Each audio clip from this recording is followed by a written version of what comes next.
Mr. President, I ask unanimous consent that I be permitted Without objection. to finish my speech regardless of time. Mr. President, earlier today, we were treated to some very partisan remarks from one of my colleagues on the preventive services mandate. That's the legal term. Here's what the mandate is in practice. It is a mandate that will require religious individuals and institutions to purchase abortion-inducing drugs for their employees.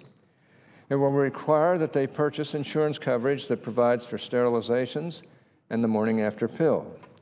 And in doing so, it will require that they violate their most deeply held religious beliefs in stark contrast to the First Amendment's guarantee of religious liberty. Now, you would not know that from hearing some on the other side talk. You would think that opposition to this mandate was grounded in bigotry and a lack of concern for our fellow citizens. This is a serious charge, one deserving of a response.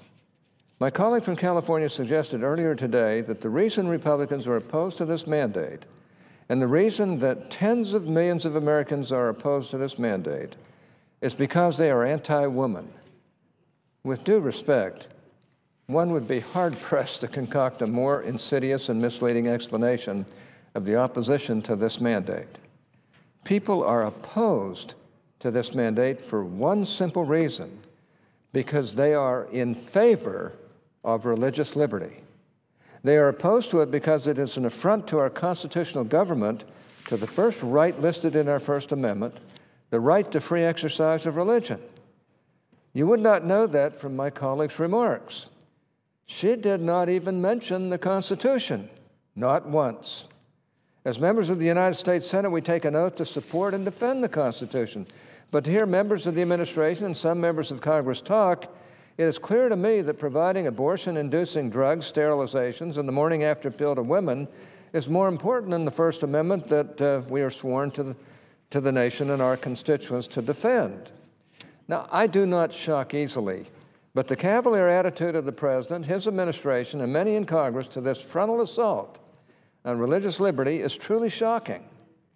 There was a time when both parties, liberals and conservatives, could come together on the matter of religious liberty, but not any longer, apparently. And I think it is because for many liberals, religion and the right to practice it freely are not the foundation of our nation's liberties. Rather, they are viewed as a threat to our nation's liberties. They don't understand religious people. I guess we should have seen this coming when the President ran for the White House in 2008, and he referred pejoratively to those Americans who cling to their Bibles. But the fact is, it was people who clung to their Bibles who were at the forefront of some of our nation's greatest civil rights struggles and have been most committed to advancing the causes of personal liberty. And they are at the forefront today, serving as a solemn witness of the importance of religious liberty, threatening civil disobedience against the President's unconstitutional abortion mandate that would force them to violate their most cherished moral beliefs. Instead of treating these powerful witnesses to our founding ideals with the respect that they deserve, they are looked at with contempt. This morning, one of my colleagues referred to a panel testifying about this assault on religious liberty as full of dudes. Her suggestion was that the all-male composition of this panel somehow serves as proof that the objection to this abortion mandate is due to hostility to women. Give me a break. Let me tell you who these so-called dudes were. The Roman Catholic Bishop of Bridgeport, Connecticut, the President of the Lutheran Church, Missouri Synod, the Graves Professor of Moral Philosophy at Union University, the Director of the Strauss Center for Torah and Western Thought at Yeshiva University, and the Chair of the Ethics Department at Southwestern Baptist Theological Seminary.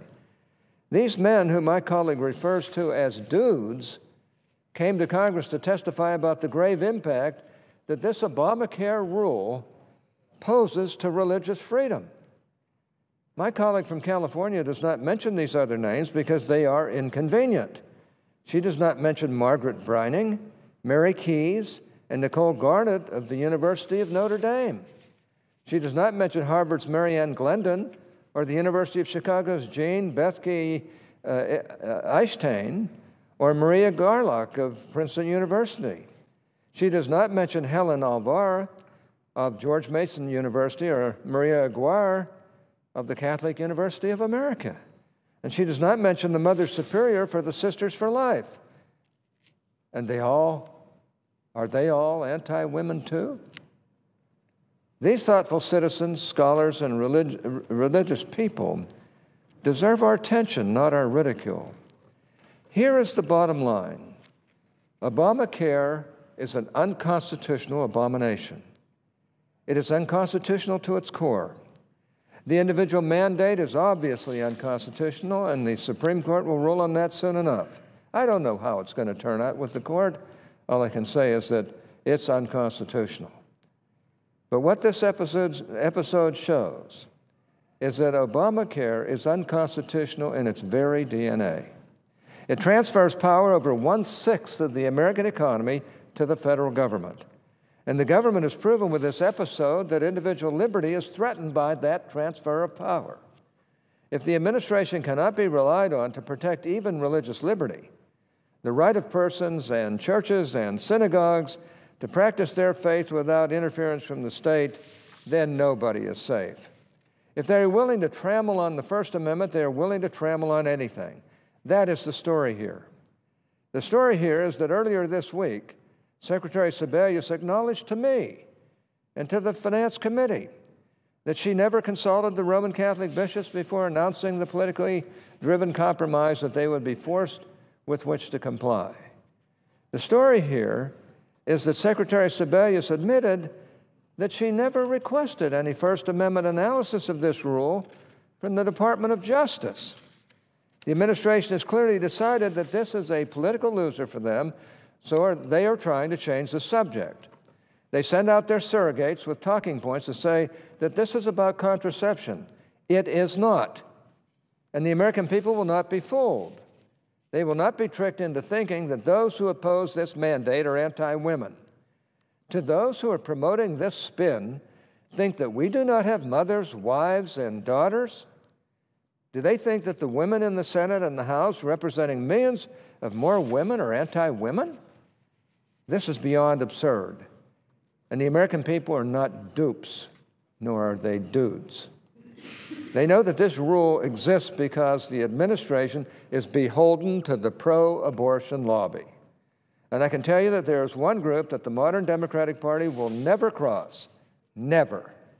They will never cross the abortion lobby. And so it is no surprise that the nation's largest abortion provider, Planned Parenthood, came out in support of the so-called compromise. The Catholic Church and millions of Americans, however, responded that this is unacceptable. I agree with their assessment.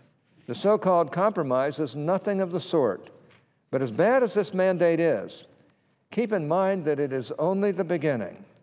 It is only the first step in a fresh assault on the constitutional liberties of the American people. Believe me, the tragedy of Obamacare is only beginning. The other day, former Speaker Pelosi suggested that even the Roman Catholic Church itself should have to provide abortion-inducing drugs to their employees. Catholic bishops would be forced in her regime to subsidize practices that the church finds morally abhorrent. That is where this is going. The administration might feel cowed into providing a weak exception to their rule for religious institutions right now, but in the long run, we know where they want to go. And the result would be bad for men and women alike. Our Constitution protects all of us. And by undermining religious liberty, this administration goes down a very dangerous path. In so doing, the officers responsible for this decision, if they knew of the serious constitutional issues here and still went ahead with this action for political reasons, violated their oath to uphold the Constitution. And the Congress and the American people are going to hold them accountable. The president and his re-election campaign would prefer that this just go away, hence the admonition from the mainstream media that we stop talking about this issue. Well, I, for one, am not going to stop talking about it, and I'm not going away. I'm just getting warmed up. And let me just say this. We have seen major countries go down the drain to totalitarian injustice because they didn't stand up for religious liberty. This is not a question about contraception. Women can get contraceptive pills. Nobody's denying them that. And they're not all that expensive either. By the way, I haven't even dwelt on the issue that the president said that he will order the insurance companies to provide contraception freely. Nothing is free. Somebody always has to pay for it.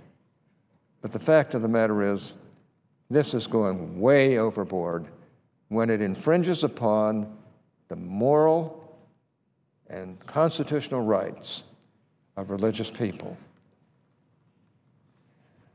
There are millions and millions of people who agree that a woman, if she wants to, should have the rights to contraception.